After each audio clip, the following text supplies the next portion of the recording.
Hello everyone, welcome to Urbanist Talks on Urban Walks. My name is Yaşar Adanalı. I'm an urbanist based in Istanbul, and on this channel I share content on different cities around the world, the cities that I live, I work, I visit, and share my perspective on them through taking strolls, walks in these cities and commenting on them.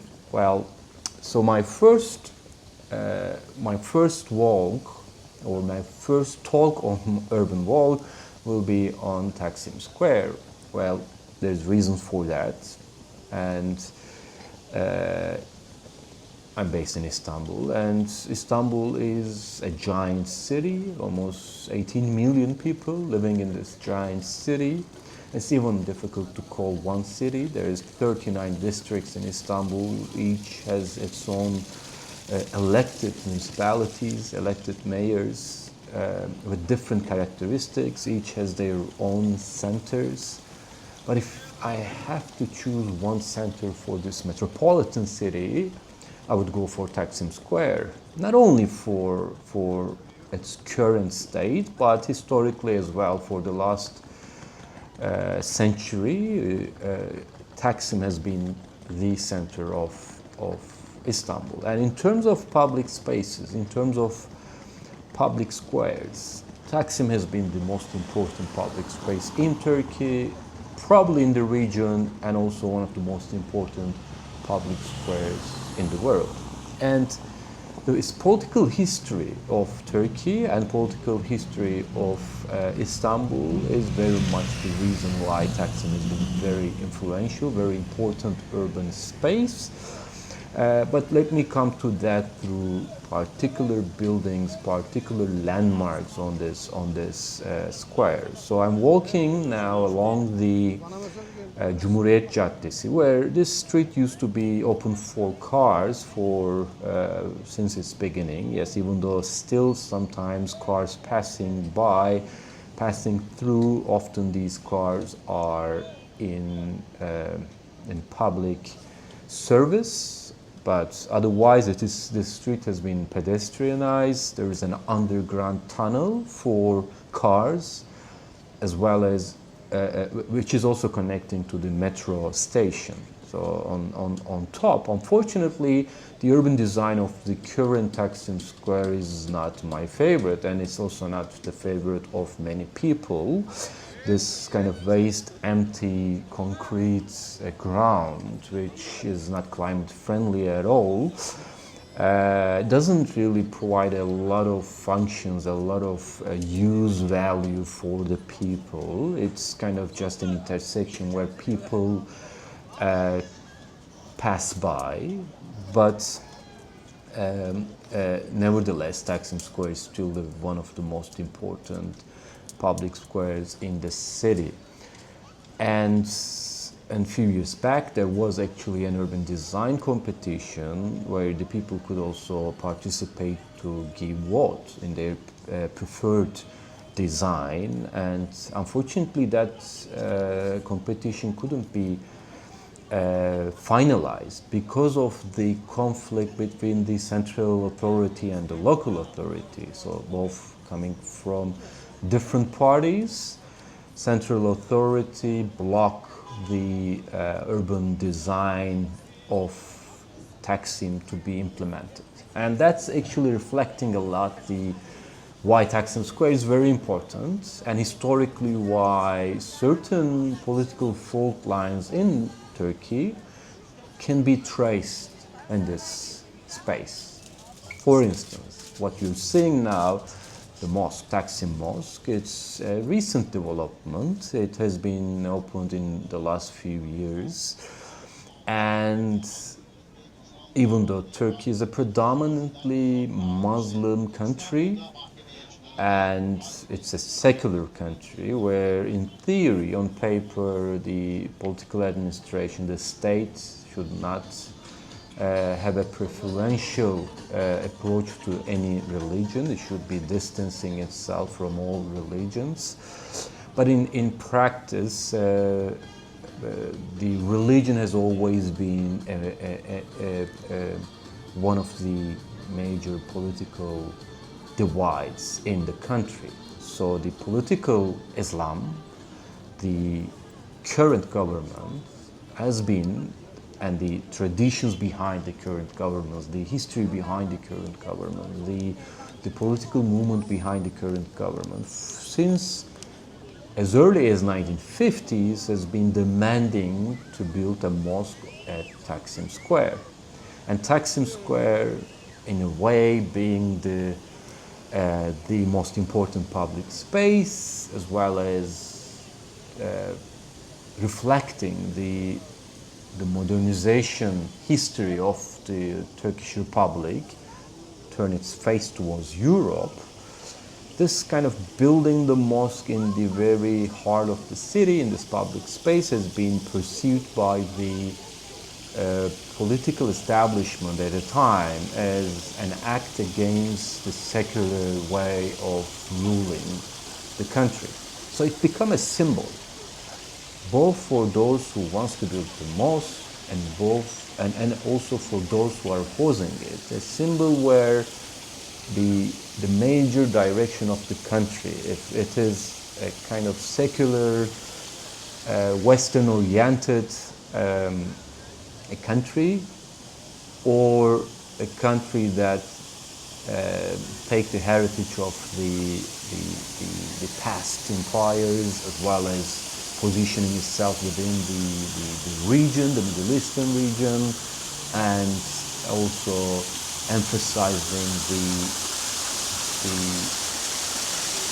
ruling not indifferent to religion, but with religion. So building mosque has been a very influential debate, urban debate in Istanbul since 1950s, and eventually in the last few years, the central government run by the Islamist heritage political party managed to build the mosque at Taksim Square. So this is one of the fault lines. But let's give a parenthesis, open a parenthesis at the moment. What you see now, like these water fountains, the structure with the old stone wall, that is actually a water structure, is Maksem. It's called Maksem, which gives the name to Taksim. Taksim means distribution. The name, actually, Taksim, comes from this water structure that you see, that was a water storage unit built in the 18th century to bring the water from the Belgrade forest in the northern western part of the city to the center, to this part. At the time, it wasn't the center of the city, but Taksim was pretty much the very peripheral part of the city. And imagine an open ground, green areas with no structures. And the first structure that was built on this hilltop was that one, that little building that you see is Maksem building, that is tied to the water storage at the back to distribute the water that comes from the north downhill using the slope and giving water access to the people living around this area. So public fountains is very common features in Istanbul. You would see beautiful public fountains, and that was a way of kind of civic service of the important people back at time. And here you see in this structure, these little houses on its facade are beautiful bird houses. So that's also tells a lot about the Ottoman architecture, how back in the time both the design, ornaments and functions kind of come into nicely collage, and even bird houses has been very much considered, and where the birds can live and also drink water as well. So the name Taksim distribution comes from this structure, so that's important to remember. And as I said, until 18th century, well, this is pretty much the end of the city. From now onward, it is mostly open fields, cemeteries for different religious groups, Armenian cemetery, a Muslim cemetery, and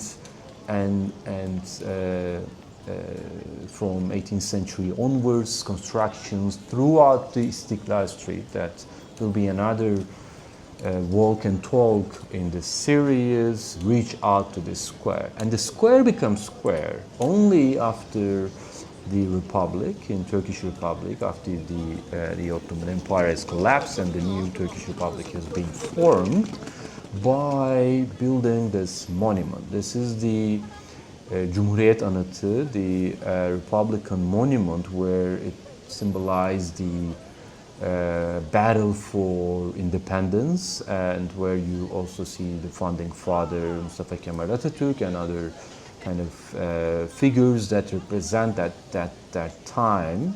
So this is extremely important. Even though today's standard, this monument seems humble, this monument seems not so big, but if you think of back in time, 1928, when this idea that this Taksim should become a square, and there should be a monument that is reflecting or symbolizing the nation, the newly founded republic. It was such a big urban project, so it was the mega project of a time.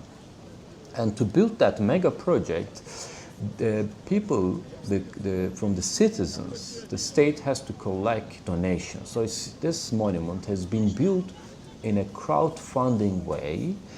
And when they actually open the monument, like when you look at those photos back in time, you see that this monument has been dropped from the sky, because there's nothing around it. It's not yet a public square, just it's full of dirt around, and you have this marble structure, marble monument that is representing the new ideals, new hope, new republic of Turkey. And it was designed by an Italian sculptor, and they use a special marble for that square. And that monument itself has been one of the symbols, one of the landmarks of Turkey as well, and the meaning of it. So we can think of the public square, Taksim, become public through these symbolic gestures. The monument itself is where in the national days, in certain special days where you have the ceremonies, national ceremonies, in the day of the Republic, in the day of the Victory Day. So all the states people, they are in their suits, in their uniforms, they gather around, you have the Turkish flags all around. So this is where the citizenship is being actually made. So where you produce and reproduce Turkish citizens, Turkishness, the national identity. So in that sense, it is the public space of the public authorities, the nation building at the back side of this monument. And then you also have the public, in terms of the public sphere, the public opinions, how public opinion is being formed, how people actually take part in the debates and regarding their life, regarding the politics of the country. So where a lot of public demonstrations also take place around that monument, which are not allowed anymore, which now the public spaces, starting from Taksim, is heavily controlled by the state apparatus. But back in the time, this was, until very recently, open to public demonstrations. People from all walks of life would come there to demand, raise their voices for particular demands. And that square and that monument has been very much influential for that as well. So the publicness has been reformulated through the monument and through the square as well. So let's keep that in mind, what makes a public space a public, is there's this kind of dichotomy between the state, the top-down state spaces and the monuments and how they give meaning to that, but also the more maybe bottom-up approach where the certain segments of the society demanding certain things, like they demand to build a mosque in Taksim Square, so they go to the Taksim Square, or they want to stop the building of the mosque to Taksim Square, so they go to Taksim Square. So here, another symbolic buildings and landmarks is this one. This is AKM, Atatürk Kültür Merkezi, Atatürk Cultural Center. This is actually a recently built version of the old Atatürk Cultural Center, opera house, theater, music halls. And that was also one of the modernist architectures of Taksim Square of Istanbul. It was built by Hayati Tabanlıoğlu, one of the important influential modernist architects of Turkey. It was burned down before and then later rebuilt. And for many years, it's considered again this kind of modernist states, modernist Turkey's modern art center that represents this kind of the ideal of modernization through again turning its face towards the Western world. And it became a debate to keep the old structure or to demolish it and rebuild something else. And at the time back in 2010, 2011, 12, 13, the president wanted to turn it into a Baroque style, more kind of elaborate, more ornamental opera house. But these kind of urban activists and the cultural heritage activists, they wanted to keep the old opera house because of its heritage value as places of memory. So then there was this kind of synthesis or a kind of middle ground where the son of Hayati Tabanlıoğlu, also an architect, one of the star architects of Turkey, he actually take the job to rebuild his father's opera house, and by keeping the facade very much similar to the previous building and build and extend the footprint of the cultural center. So they demolish and rebuild opera house, the Atatürk Cultural Center. And today it's serving for the art and culture in Istanbul. And unfortunately, when they were rebuilding, its connection with the overall Taksim Square was not very well planned. As you can see, there is not much activity going on. There's not much, the people are not using the space in front of the cultural center, and even there is a kind of little shopping area, some libraries and some workshop spaces right next to the cultural center, next to the main building. And even though it is a kind of open space, like open streets, you have to go through security checks. So there's all these barriers for the public to access to the cultural center and integrate it further to the public space, the Taksim Square. So nevertheless, now we have the AKM, Atatürk Cultural Center, rebuilt, reconstructed again, and serving for Istanbul's cultural life. And this area, again, another fault line, political fault line in Turkey, it could be considered as the left versus right, like anywhere in the world. And Taksim Square has been very much important for the leftist movements and leftist politics in Turkey as well, because the square has been one of the main squares for May Days, where the workers and the trade unions come together for demanding their rights and raising their voices. And for many May Days, people gathered in Taksim Square, and there was a massacre, a bloody May Day, back in the end of 70s, where a lot of people, workers, has been killed by shootings from the Marmara Hotel, where the high rise right next to the Taksim Square. And after that, that was the time where the left and the right has been fighting with each other. And there was a very strong trade union movement in Turkey. And after the what is called the Bloody May Day, the Bloody Sunday, kind of, yes, through that hotel. After that massacre, Taksim has been banned to public demonstrations and May Days for quite some time, until 2010, and it was reopened by the current government. I mean, at the time it was a different composition, but it was run by the same prime minister, president, and it was such a festive environment where it was reopening Taksim Square to the labor movements, to civil society, to unions. So it was a kind of, yes, look, Turkey is democratizing. We are opening our public squares to the public gatherings again after many, many years. After many years of military coup d'etat, political operations, we are reopening and we are getting closer to European Union.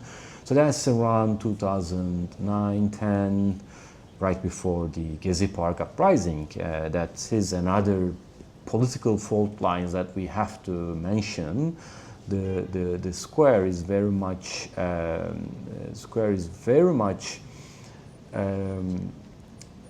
in its recent developments is informed by what happened a decade ago at the Gezi Park right next to Taksim Square.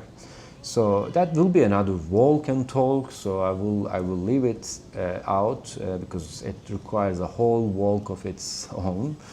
But yeah, just to finish this part, this was our first walk and talk on the cities, and I wanted to start with the most important public square of my city, Istanbul, Taksim Square.